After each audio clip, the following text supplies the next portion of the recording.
If you wish to discuss corruption, Professor, let us examine how your spouse generated $1.5 million from a single telephone conversation. The Phoenix Convention Center erupted with energy as 5,000 supporters, who had queued since the early morning hours, realized the nature of the event was shifting. They had expected a constitutional debate between the former president and Congressman Jamie Raskin, but they suddenly understood they were witnessing something far more satisfying.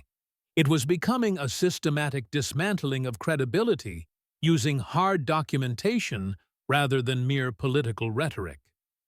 Raskin adjusted his glasses and straightened his tweed jacket, maintaining the slightly superior expression often seen in academic circles. He had arrived in Arizona anticipating a lecture on norms and democratic accountability, playing to the cameras as the constitutional expert from American University. This was his familiar territory, being the man who spearheaded impeachment efforts and frequently appeared on cable news to outline threats to the Republic. However, his opponent stood relaxed in a dark suit and red tie, projecting the calm demeanor of a card player holding a winning hand. The veterans in the audience recognized that look immediately, seeing the confidence of someone waiting for the opponent to overcommit. Beside him on the table rested 3 substantial folders, each one simply marked with the word evidence. "Just wait until you hear what is coming next," the former president told the crowd with a knowing look, causing the venue to surge with excitement. A chant began in the back of the room, rolling through the packed hall like approaching thunder. The moderator, a local news anchor who appeared overwhelmed by the intensity of the event, attempted desperately to maintain the agreed-upon format. She called for order and reminded them of the ground rules, but the momentum had already shifted. "We can discuss rules," the speaker interrupted playfully, "but Jamie has spent years accusing me of every imaginable offense. He has called me a foreign asset and a tax cheat, yet when I present actual bank records and documents regarding his own conduct, suddenly we must adhere to strict rules." The crowd roared its approval at this challenge to the established format. A military veteran in the 3rd row stood up, his chest adorned with medals, demanding that the truth be heard. Raskin's composed smile began to falter as he leaned into his microphone with the practiced authority of a parliamentarian. "Mr. Trump, if you intend to make baseless accusations, we cannot proceed," he stated firmly. The former president pulled the first folder closer and replied that these were not accusations, but rather official government documents and federal disclosures. He noted that in Raskin's case, they were federal disclosures that had been conveniently omitted from the record. The media section, packed with reporters from every major outlet, suddenly stopped typing and looked up in surprise. This did not sound like standard rally rhetoric, but rather specific and cited information. A woman near the front held up her phone to record, encouraging others to react if they believed politicians should be held to account. Hundreds of phone screens lit up the room, capturing the moment the first folder was opened. The large screens behind the stage flickered to life, displaying a timeline that caused a collective gasp, followed by murmurs of disapproval. It was a simple yet devastating graphic showing dates and dollar amounts, with one company name appearing repeatedly. Raskin reached for his water glass, his hand trembling ever so slightly, a detail that did not escape the notice of the crowd. "So, Professor," the speaker said, drawing out the title with a touch of irony, "since you prioritize ethics, let us discuss your family business. Let us discuss how your wife transformed a simple phone call into a fortune, and why you preferred that information remain private." The lights dimmed throughout the arena, focusing solely on the stage as the crowd fell into an anticipatory silence. Even the protesters, who had been vocal earlier, quieted down, sensing that whatever was about to happen would be significant.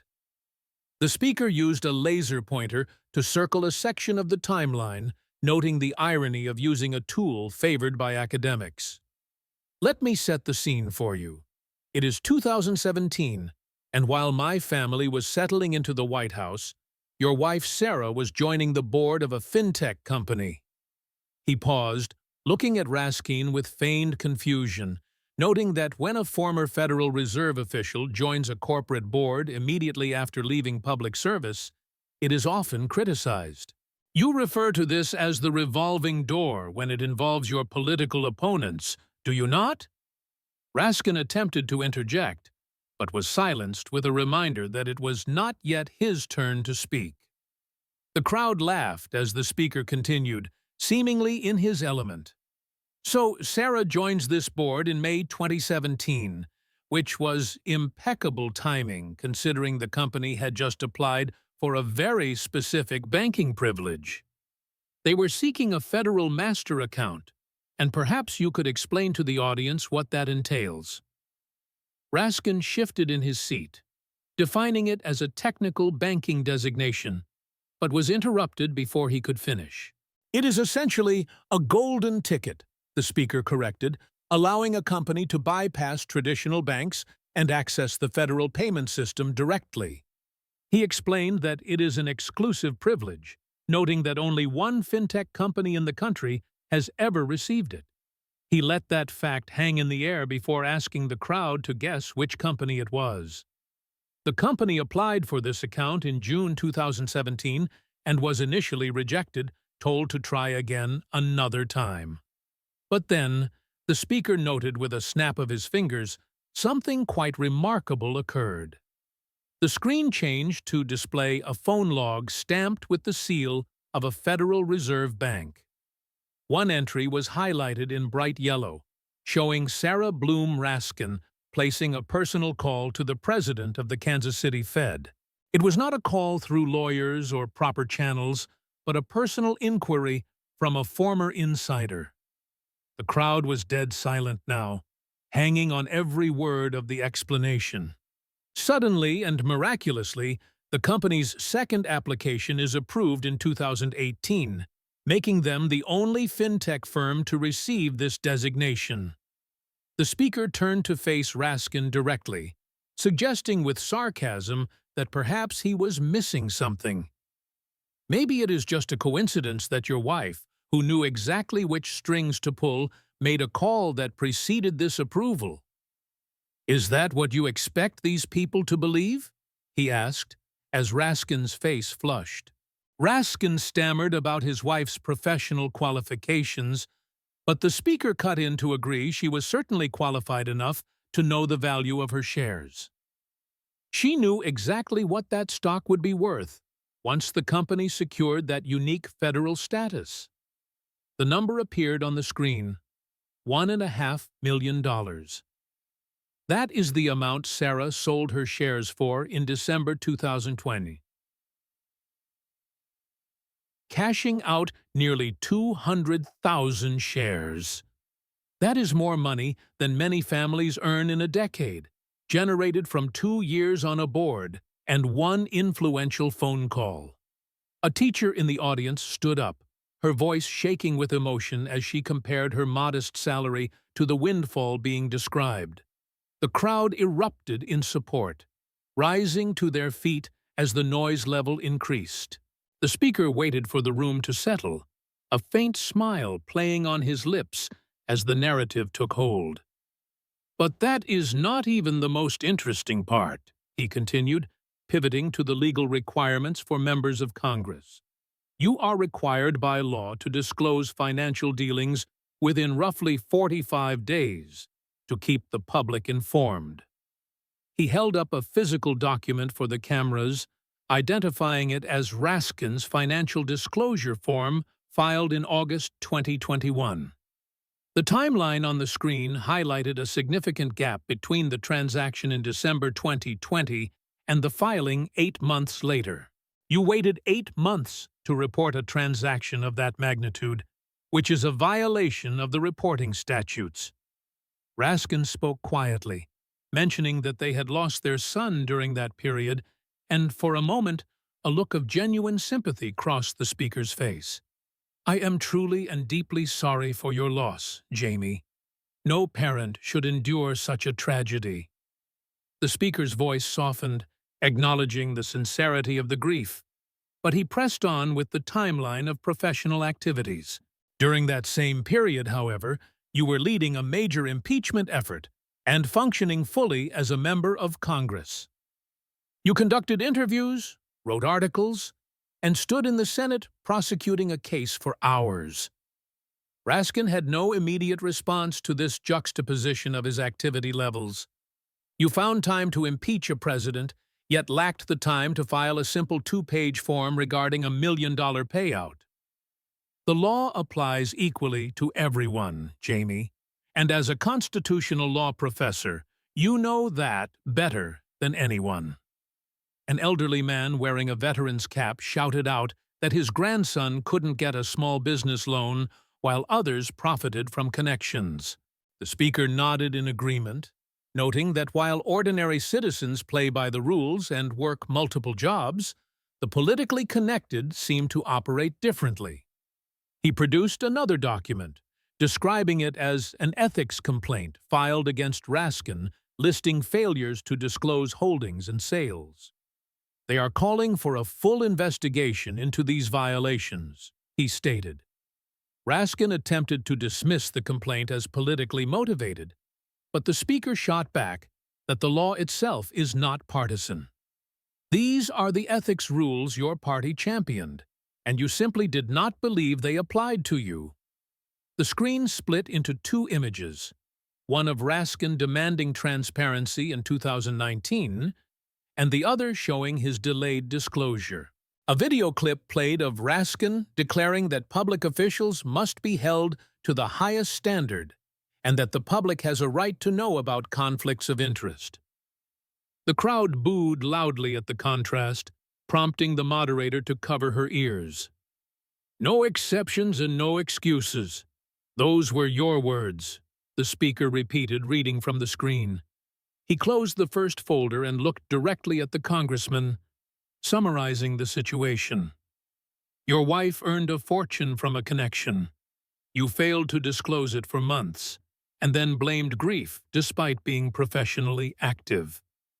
In the real world, utilizing inside information and public office for gain is considered corruption," he asserted. Raskin's hands shook as he fumbled with his notes, his complexion paling as the implications settled in. "But wait," the speaker said with a grin, reaching for the second folder, "there is more to discuss. This is not just about family finances, but about whom you choose to defend and whom you choose to target." He asked the audience if they trusted Raskin to investigate anyone fairly, tapping the second folder on the table. He looked out at the crowd with a sense of theatrical timing, preparing to pivot to the next topic. "Jamie has spent years investigating my business and taxes, yet he seems unable to spot issues within his own party." The crowd laughed, sensing that the speaker was about to escalate the critique. The folder was opened to reveal a stack of printouts concerning the current president. "Let us discuss the bank records your committee uncovered showing millions of dollars flowing from foreign entities to family members." Raskin immediately fired back that the investigation was a partisan exercise that found no evidence of wrongdoing by the president. "Really?" the speaker asked with exaggerated surprise, claiming there were bank records showing wire transfers. "We are not talking about anonymous sources, but actual banking records showing funds moving from foreign energy companies." He listed the flow of money, mentioning loan repayments that seemed to follow a questionable pattern. "It is funny how every questionable payment is categorized as a loan repayment," he interrupted, listing payments from various countries. "If I had received even a small amount from Russia, you would have initiated proceedings immediately." The screens lit up with a compilation video of Raskin dismissing the investigation on various news programs. The video showed clip after clip of Raskin calling the evidence a fairy tale, or foreign disinformation.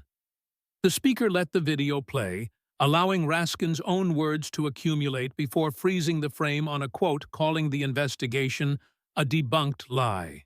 When the bank records were produced, you called them misleading. When witnesses testified, you said they were coerced. You seem to have an excuse for every piece of evidence presented, the speaker noted. A construction worker in the audience stood up and shouted a question about the infamous laptop story. "That is a great question," the speaker said, pointing at the man. "Remember when you and dozens of intelligence officials signed a letter dismissing that laptop as disinformation? The FBI had authenticated it, yet the story was suppressed right before an election based on that letter." Raskin protested that they had warned it had the hallmarks of a campaign, but the speaker laughed. It was not disinformation. It was simply information about influence peddling that you helped suppress. He pulled out another set of printouts, and the mood in the room shifted to something more serious. "I can almost understand protecting a candidate as dirty politics, but there are things I cannot understand." The screen changed to show recently released photos from the files of a disgraced financier. The images showed a former president in compromised situations, appearing in photos repeatedly. "When these photos were released, you went on television to minimize them," the speaker said, cueing another video clip. The video showed Raskin explaining that many people were photographed with the financier because he was a socialite. The crowd erupted in disapproval so loud that the speaker had to wave his hands to quiet them. "You called him a socialite while dismissing the presence of a victim in those photos whose face had to be blurred." A woman in the front row stood up with tears in her eyes, introducing herself as a survivor and demanding to know why victims were ignored. The room fell silent as the weight of the question hung in the air. "That is exactly the question," the speaker said quietly. "You spent years on committees acting as a crusader for justice, yet you minimize these serious allegations when they involve powerful allies." He pulled out a printed social media post where Raskin had complained about redacted documents in other investigations. "You call it a lawless situation when documents are withheld in one case, yet defend the lack of transparency here." The screens split again, contrasting Raskin's aggressive stance on one investigation with his defense of the former president in the photos. "You see the pattern," the speaker addressed the crowd. "One photo from decades ago is proof of a conspiracy for us, but dozens of recent photos are dismissed for them." A woman near the back held up a handmade sign about believing women only when it suits a political narrative. "That sign says it all. The standards change based on political affiliation."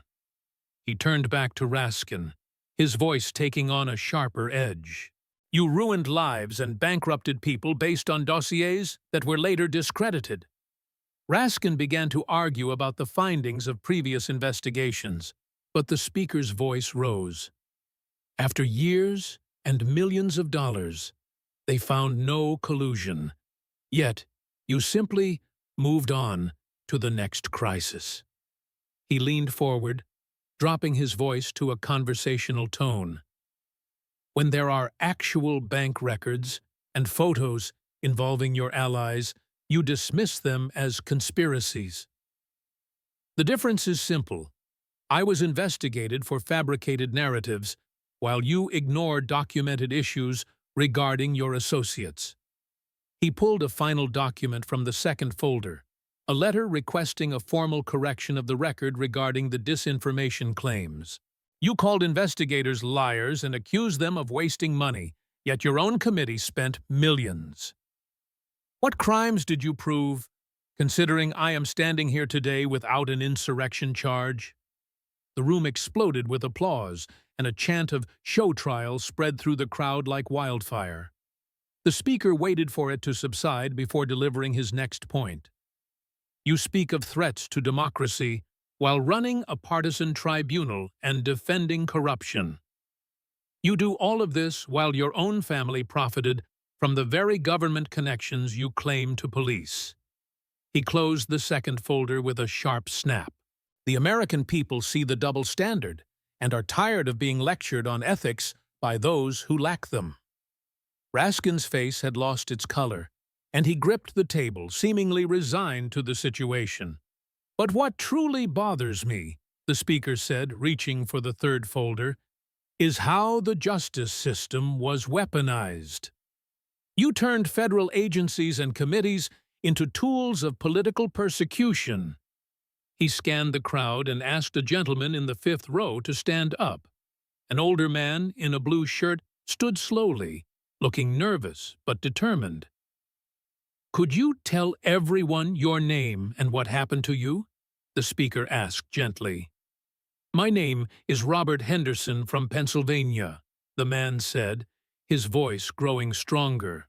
"On that day in January, I walked through the building for 20 minutes. I broke nothing and hurt no one. 2 months later, armed agents raided my home and arrested me in front of my family." He explained he was charged with a misdemeanor similar to trespassing, but was held without bail for months. "They treated us harshly, and I lost significant weight during my confinement," he added, causing an elderly woman nearby to weep. "And your trial?" the speaker prompted. "I pleaded guilty because I could not afford to fight it. And now I have a record that ruined my livelihood." The speaker looked at Raskin and asked if this man looked like a threat to the Republic. Raskin clenched his jaw, insisting the event was an assault on democracy. "Did you assault anyone or break anything?" the speaker asked the man, who replied, "No, sir," to each question. He had his phone and wallet, yet your committee labeled people like him domestic terrorists. You compared that day to the worst attacks in our history and destroyed this man's life. Raskin insisted they followed the evidence, but the speaker raised his voice. "You omitted evidence and deleted testimony that contradicted your narrative. You edited clips to remove context and denied the opposition the right to call witnesses." The screen behind them lit up with a document listed as destroyed, showing an inventory of materials the committee had reportedly deleted. "You destroyed them because they would have shown that security offers were rejected and that intelligence was ignored." A defense attorney in the crowd stood up, stating that such conduct would not be allowed in a legitimate court. "That is exactly right. In a real court, this case would have been dismissed immediately. But you wanted a television production to damage a political opponent, not justice." He pulled out a financial document showing the committee had spent $18 million. $18 million spent while Americans struggled with inflation, all for a political operation. A young mother shouted that she could barely afford necessities, sparking another eruption from the crowd. "Here is what shows your contempt for justice. You had a predetermined conclusion." He displayed a leaked email from a staffer stating they were told to focus only on evidence that supported the narrative. When staff tried to include contradictory testimony, they were shut down. Raskin shook his head, dismissing it as a disgruntled employee, but the speaker countered that there seemed to be many disgruntled whistleblowers lately. "When everyone around you is speaking out, perhaps the problem is the leadership." He looked back at Mr. Henderson and offered a public apology for the system's failure to protect him. "I promise that correcting these injustices will be a priority," he said, earning a standing ovation. "Real threats to democracy involve imprisoning opponents and denying due process." He produced a letter from a civil liberties organization criticizing the committee for its lack of procedural protections. "When even they think you went too far, you have truly crossed a line." Raskin was barely responding now, appearing to calculate his exit strategy. "You held grandmothers and veterans in jail for misdemeanors, while dismissing charges against those who burned down police stations during riots. Raskin tried to argue the cases were not comparable, but the speaker demanded he explain why burning a precinct is less serious than walking through a building.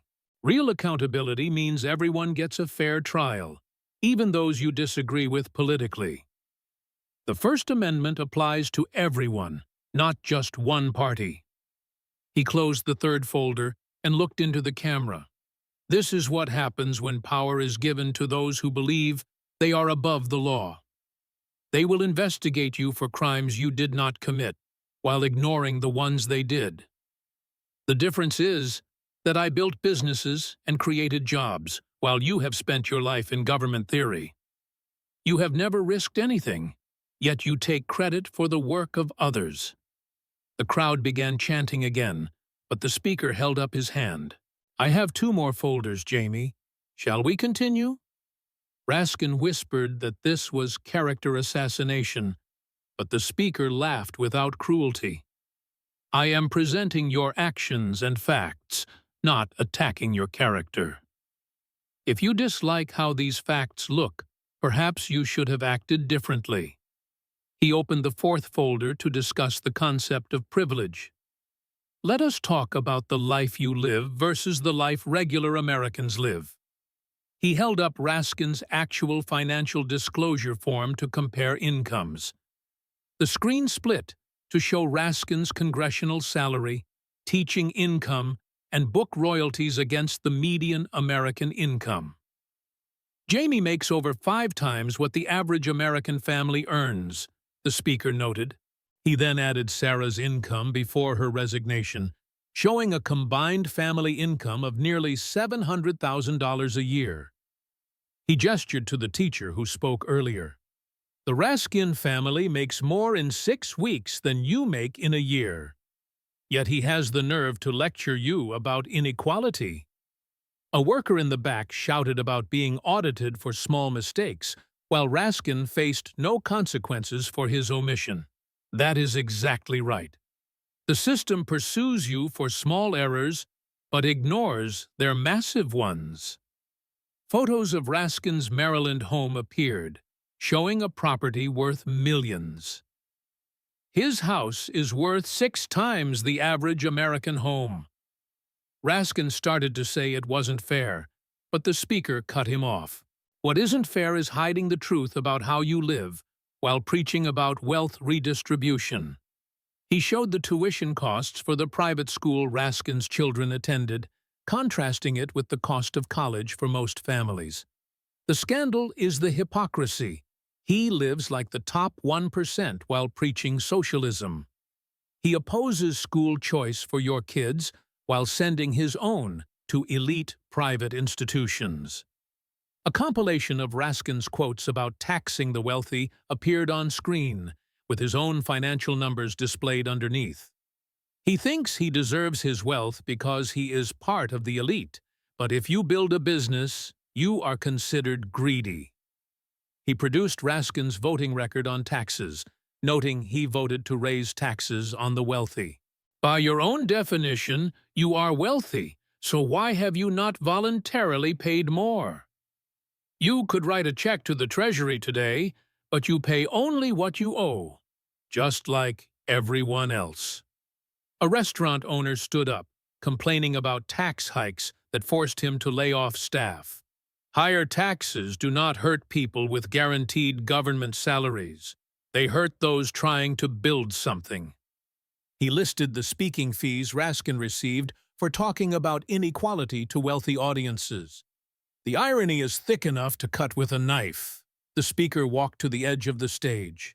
I never pretended to be anything I wasn't. Everyone knows I am rich. But you pretend to be a man of the people while living like aristocracy. You are not a progressive. You are a limousine liberal who wants socialism for others and capitalism for yourself. A graphic showed that Raskin earns the median annual income in just 66 days. He showed a photo of Raskin vacationing in an exclusive area frequented by the political elite. The American people are lucky to get a week at a lake. while you vacation with the donor class. He pulled one final item from the folder, returning to the excuse used for the late filing. You used your son's death as an excuse for corruption, which is beneath the dignity of grief. The truth is, you never filed the original holdings at all until a reporter caught you. You were active in media and impeachment during that time, but too grief-stricken to follow disclosure laws. The crowd's anger turned to cold contempt. I admit I like being rich and want others to succeed, but you benefit from the system while pretending to oppose it. He closed the fourth folder. I built things and took risks. You just took from the system. Raskin appeared defeated, his persona stripped away to reveal a career politician caught in his own contradictions. But we are not done, the speaker said, reaching for the final, thickest folder. We need to talk about projection and your crusade against the Supreme Court. He dropped the folder on the table with a heavy thud. This is where we discuss the hypocrisy of accusing others of what you are guilty of. The screen showed a tweet from Raskin criticizing Supreme Court justices for having wealthy benefactors. You used very colorful language to describe their relationships. Let us compare what you accused Justice Thomas of with what your family did. A split timeline appeared showing Thomas receiving hospitality from a friend over 20 years versus Raskin's wife making millions from a connection. Thomas's friend had no business before the court, while your wife made money directly from a government decision she influenced. Thomas disclosed late. You did not disclose until caught. Your wife's action was not the appearance of impropriety. It was actual impropriety. The speaker read from Raskin's own op-ed about ethics reform, highlighting the demand for immediate disclosure. You hid it for 8 months. He listed Raskin's proposed court reforms, translating them as political power grabs. Expanding the court and term limits are just ways to remove justices you do not like. A lawyer in the crowd noted it was about recent rulings, and the speaker agreed. It is about power, not ethics. You called the court corrupted by money, yet your family profited immensely from influence. He showed that Raskin had demanded investigations into justices, but did nothing about his own violations. You blame grief or ambiguous laws, but never accept responsibility. Projection is accusing others of your own sins. You accuse me of obstruction while destroying evidence. You accuse conservatives of hypocrisy while living as an elitist. He showed side-by-side photos of Justice Thomas, who rose from poverty, and Raskin, who grew up in privilege. Thomas is a self-made man who served the public. You have spent your life in academia and government, never taking a real risk. He produced a letter from law professors criticizing Raskin's attacks on the judiciary as dangerous. Even your colleagues think you have gone too far. When leftists do not get their way, they try to change the rules rather than win the debate. The American people see through it, just as they saw through the other narratives. Poll numbers appeared showing a lack of trust in Congress to oversee judicial ethics. They do not trust you because you have no standing. He gestured to the 5 folders. 5 scandals, Jamie, and every accusation has been a form of projection. You wrap yourself in the Constitution while violating its spirit. He set the folders down and looked at Raskin with a look of pity. You came here to lecture, but you have been exposed as a hypocrite who uses high-minded rhetoric to disguise self-interest. The crowd erupted into a deafening applause, standing and pointing at the defeated congressman. The saddest part is that you likely still see yourself as the victim. But the American people are awake and done with the double standards. You spent years calling me corrupt, yet your wife made a fortune from a phone call. You ran a show trial while claiming to defend democracy. There is a threat to the rule of law, and I am looking at it. The convention center exploded with chants of USA, leaving Raskin frozen and unable to respond. The speaker stood calm and confident, having used facts to dismantle the opposition in what felt like a historic moment. What happened in Phoenix was the exposure of a playbook used by an entire political class. Raskin is not an aberration, but an embodiment of a system where elites preach socialism while practicing crony capitalism. From stock trades by spouses of leadership to foreign business dealings by families of executives, the pattern is consistent. It is a business model of gaining power to enrich oneself while attacking critics. They have created a two-tiered justice system to protect their own while weaponizing laws against opponents. The laptop story was suppressed, and intelligence officials yet misled the public. Yet, there were no consequences. Meanwhile, political opponents face dawn raids and prison time for contempt charges that others ignore with impunity. This is what they mean by their democracy, a system where their friends prosper and their enemies are prosecuted. The media serves as a shield, burying these scandals while manufacturing crises for the opposition. The exposure of Raskin matters because it proves that the accusations against conservatives are often projection. They claim to fight for various causes, but their policies often serve to maintain power and control. Institutions from federal agencies to public health bodies have been politicized to protect this system. They fight so dirty because they are protecting a corrupt structure that enriches them. They hate the outsider not because of his personality, but because he is not part of their system and cannot be bought. The legal warfare against him is designed to prevent him from challenging their power.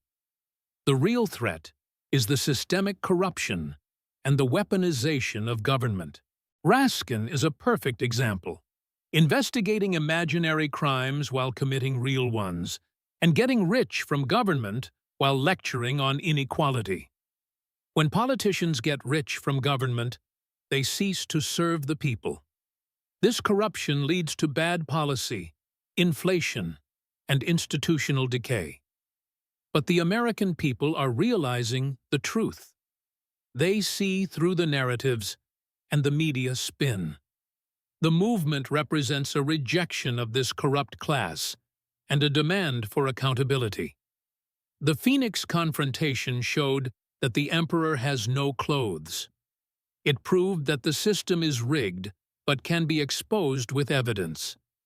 The battle is between the corrupt establishment and the people who want a government that serves them. Raskin represents the hypocrisy and double standards that Americans have come to despise. The lesson from Phoenix is that truth can still win against a narrative.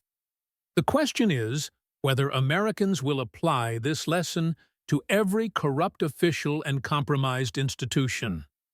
The real threat is a political class that believes they are entitled to different rules.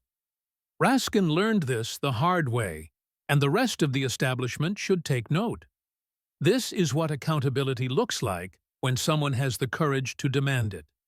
Share this with everyone who is tired of corruption and double standards. The media may not cover it, but the truth can spread through the people. The swamp will not drain itself, but with enough exposure, change is possible.